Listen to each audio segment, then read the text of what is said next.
Board exam के important question में आप सभी का स्वागत है। यहाँ पर हम बात करने वाले हैं समानुपात के बारे में। ये जो समानुपात है उसको मैं शुरू में जो इंट्रोडक्शन वाला वीडियो था उसमें आपको बता दिया था, फिर भी यहाँ पर थोड़ा सा इंट्रोडक्शन के रूप में देख लीजिए। समानुपात क्या होता है?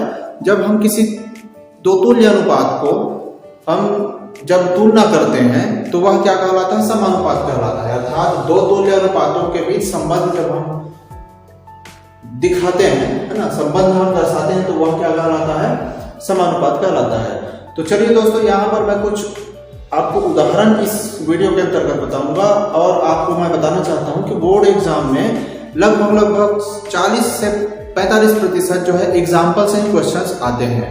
और हमारा जो वीडियो का सीरीज है वो बोर्ड एग्जाम के इंपॉर्टेंट क्वेश्चन के ही नाम से है। तो इसलिए मैं आपको बता रहा हूं हमारे इस चैनल जीएस बाय लोकेश चक्रधारी में, इसके अंतर्गत मैं आपको उदाहरण के भी क्वेश्चन बताऊंगा जो कि बोर्ड एग्जाम के लिए बहुत ही महत्वपूर्ण है। तो चलिए देखते हैं, इसका कुछ परिचय के रूप में यहाँ पर देख लीजिए। यहाँ पर देखिए, अगर ये लिखा हुआ है A अनुपात B समानुपात C अनुपात D, इस तरह से लिखा हुआ शुरू का देख रहे हैं और लास्ट का ये क्या कहलाता है? स्ट्रीम टर्म कहलाते हैं, अर्थात चरम पद कहलाते हैं। और जो ये B देख रहे हैं वो B क्या है? आपका द्वितीय अनुपात, है ना, या दूसरा पद कहलाते हैं। और ये क्या है? तीसरा पद कहलाते हैं। यानी कि कुल मिलाकर ये B जो है मध्य पद कहलाते हैं और ये तृतीय अनुपात कहलाते हैं। तो द्वितीय अनुपात या फिर मध्य अनुपात, और ये क्या कहलाते हैं? तृतीय अनुपात। ठीक है। चतुर्थानुपात उस लास्ट वाले को भी कह सकते हैं, ये प्रथम अनुपात कहलाता है। तो ये क्लियर हो गया होगा। अब इसको हम कैसे प्रदर्शित करते हैं, ध्यान से देखिए। A बटा B, है ना, A अनुपात B मतलब A बटा B लिख सकते हैं। और यहाँ पर देख लीजिए, समानुपात का मतलब होता है बराबर के रूप में तुलना करना। और ये C अपॉन D ये हुआ। तो यहां से दोस्तों को सूत्र निकलकर सामने आता है, उस सूत्र को ध्यान से समझिएगा। यहां पर जब भी इस तरह से कंडीशन आता है तो इसको हम क्रॉस मल्टीप्लाई करते हैं। मैं इसको कई वीडियो में इसको बता चुका हूं। तो क्रॉस मल्टीप्लाई करेंगे तो क्या हो जाएगा आपका? A into D is equal to B into C. समझ गए? A का D से और D का C से गुणा हुआ है, बस इतना ही है। अब यहाँ पर दोस्तों आपके बोर्ड एग्जाम में कई बार ऐसा प्रश्न आता है जिसमें आपको मध्य अनुपाती ज्ञात कीजिए, तृतीय अनुपाती ज्ञात कीजिए, चतुर्थानुपाती ज्ञात कीजिए। कन्फर्म है इस तरह से प्रश्न आना। तो चलिए इसी तरह से हम कुछ प्रश्न यहाँ पर देख लेते हैं। अगर आपको मध्यानुपाती पूछा जाए तो आप मध्यानुपाती का सूत्र आप डायरेक्ट ऐसा लगा सकते हैं, B is equal to under root AC। अगर आपको कहा जाए कि मध्यानुपाती अगर ज्ञात करो तो ये वाला सूत्र लगेगा। ठीक है। अब देखते हैं, चलिए उसी से संबंधित कुछ एग्जाम्पल वगैरह देखते हैं। तो यहाँ पर हम प्रश्न को ले चलिए। अब यहाँ पर देखते हैं एक प्रश्न उदाहरण के रूप में हम ले रहे हैं, 7, 3, 21 का चतुर्थानुपाती पता करें। तो यहाँ पर जैसे मैं आपको इंट्रोडक्शन के रूप में इसको बताया था उसी तरह से यहाँ पर सेम बनेगा। तो सबसे पहले आपको क्या करना पड़ेगा?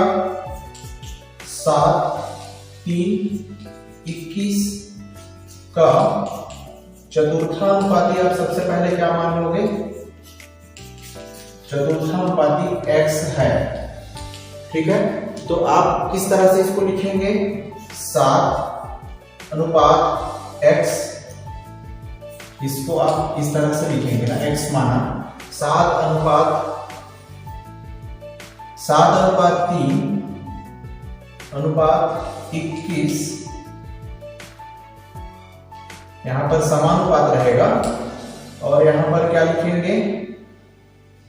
x। ठीक है। तो ये जो लाइन है उसका मतलब ये हो जाएगा 7 अनुपात 3 समानुपात 21 अनुपात x हो जाएगा। तो यहाँ पर देख लीजिए इसको कैसे सॉल्व करते हैं। जैसे यहाँ पर किए थे ना वैसे यहाँ पर सॉल्व होगा। 7/3 हो जाएगा, है ना। समानुपात मतलब बराबर 21/x लिख दीजिए। और मैं आपको बताया था जब भी ऐसा कंडीशन आएगा तो क्या करना है? क्रॉस मल्टीप्लाई करना है। तो यहाँ पर क्रॉस मल्टीप्लाई में क्या हो जाएगा? 7x इज इक्वल टू 21 का 3 से गुणा करेंगे, इस तरह से लिख लीजिए। ठीक है। तो ये 7x इज इक्वल टू 3 एकम 3 हो जाएगा और 3 दूनी 6। ठीक। अब यहाँ पर देख लीजिए x is equal to x की वैल्यू हमें निकालना है, यानी कि चतुर्थानुपात यही है ना। तो 63 63 बटे ये 7 इधर आ जाएगा। तो ये कितने बार हो जाएगा? 7 × 7 9 7 63। x की वैल्यू आपको क्या मिल गया? 9 मिल गया। तो लास्ट में आप क्या लिखेंगे? अतः चतुर्थानुपाती क्या हो जाएगा?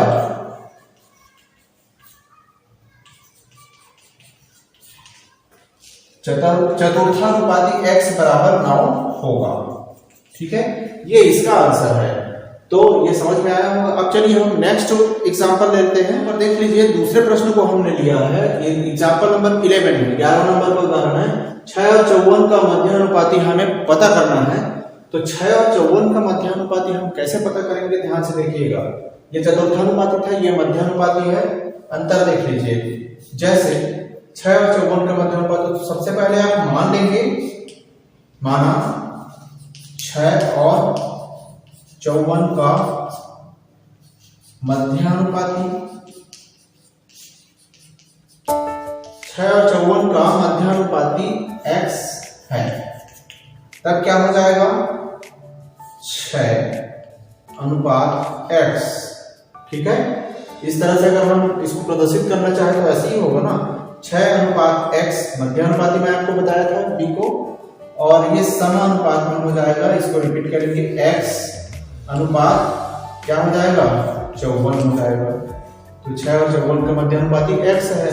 तो इस तरह से जब आप लिखे हैं तो यहाँ पर क्या हो जाएगा? 6 बटे x, ये वाला, इसका मतलब बराबर, और इसका मतलब x बटे 54। अब मैं बताया था जब भी ऐसा कंडीशन आएगा तो आप क्या करोगे? तिर्यक गुना करते हैं। तो आप क्या कर दीजिए, 6 गुना 54 ये वाला बराबर x और x का गुना करेंगे, कितना आ जाएगा? x का घात 2। तो यहाँ पर देख लीजिए 6 और 54 का गुना करेंगे तो हम इसको ऐसा भी लिख सकते हैं। देखिए, ध्यान से देखिए कैसे करेंगे। यहाँ पर ये वर्ग है लेकिन ये वर्ग नहीं है, तो हम इसको वर्ग लाने के लिए क्या कर देंगे? इस x को, x के घात 2 के वर्ग को हम इधर ट्रांसफर कर दीजिए तो स्क्वायर रूट लग गया। तो ये अब हो गया 6 गुना 54। ठीक, अब इस 6 गुना 54 में इस स्क्वायर रूट को हटाने का कोशिश करेंगे, तभी तो हमें x का मान मिलेगा। तो यहाँ पर देख लीजिए, ये हो जाएगा 6, ये वाला 6 लिख दिए, और ये लिख सकते, इसका हमने क्या करें? गुणनखंड करेंगे तो ये क्या हो जाएगा? 6, इसका बस ना 6 × 3 18 और 54, यानी कि हमें इसका स्क्वायर निकालकर इसको बाहर निकालना है। तो ये x = इतना हो गया। अब यहाँ पर देख लीजिए, आपको क्या मिला? 6 का स्क्वायर इन दोनों को, और इन इसका क्या हो जाएगा? 3 का स्क्वायर = x। ये क्लियर है? अब यहाँ पर देखिए, चूंकि ये स्क्वायर है और यहाँ पर भी स्क्वायर है, ये दोनों स्क्वायर रूट के साथ कट जाएगा। तो x का जो वैल्यू है वो कितना आ जाएगा? 6 × 3 है ना, ये दोनों बस बचेगा, = क्या हो जाएगा? x। तो 6 और 3 का मल्टीप्लाई करेंगे, कितना होता है? 6 × 18, x बराबर 18। तो आप लास्ट में लिखेंगे 6 और 54 दोनों का मध्यानुपाती कितना हो जाएगा? 18 हो जाएगा। थैंक यू दोस्तों, इस वीडियो को देखने के लिए। आगे हमारा जो वीडियो है वो एक एग्जाम्पल और प्रश्नावली के साथ में आएगा, तो उस वीडियो को ध्यान से देखिएगा, क्योंकि वो प्रश्न बहुत ही इंपॉर्टेंट है और बड़े प्रश्न के रूप में आता है। लगभग 5 से 6 नंबर का प्रश्न उसको पूछा जाता है। थैंक यू दोस्तों, जय हिंद।